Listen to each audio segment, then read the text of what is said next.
哈有哪些狗路过都要看两眼的名场面？我翻出了第5季第8期10个晴天做客五哈，从练规则开始就已经很好笑了。下半场是一个兼具了脑力、体力、智力的共同游戏啊！脑力、体力、智什么？智力？我随便说的，你别管。好不容易叽里呱啦念完了一大堆规则，也没人听得懂。录了这么多期，你念这个东西，每次念完我们都听不懂。泥潭运动会哨声一吹响，五哈就遥遥领先。一博立定跳远总是跳不过去，而此时的陈赫遭受了冷水攻击。好冷啊！好冷啊！一博此时使用了修堂技能，默默地把泥潭往前挪了5厘米。可以了。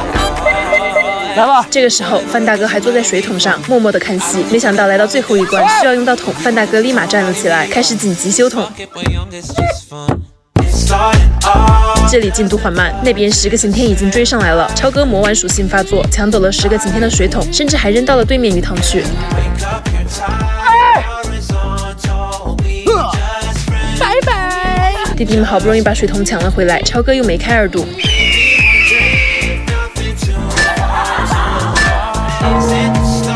后面的抢裤子比赛焦点更是密集，卓源抢到裤子就开始跑，但跑着跑着自己的裤子都快掉下来了。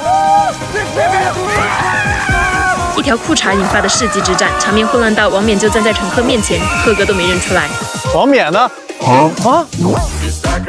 太阳又晒又毒，游戏累到临时改规则，从每个人洗干净到只洗1个人。但就算这样，难度也没降低。冕子穿好裤子后，甩下一群人跑去洗澡，一屁股坐在水桶里，没想到下一秒又被弟弟们拉了出来。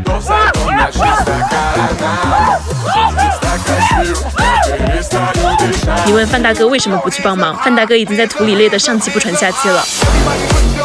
冕子好不容易洗干净，裤子都掉了，哆哆嗦嗦跑去找导演组验收。你好脏啊！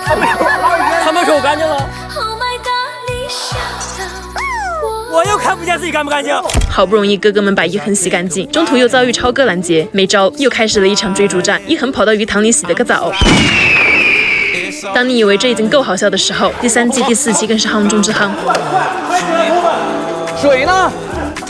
在我身上。猝不及防的开始，每个人都好像带点情绪。超哥等的水来了，又变成了洗头。到后面几乎没人玩了，直接变成泼水大战。陈赫气的直接拿脸盆往后甩。不中了，笑到这种程度已经很痛苦了。你们还记得哪些五哈名场面呢？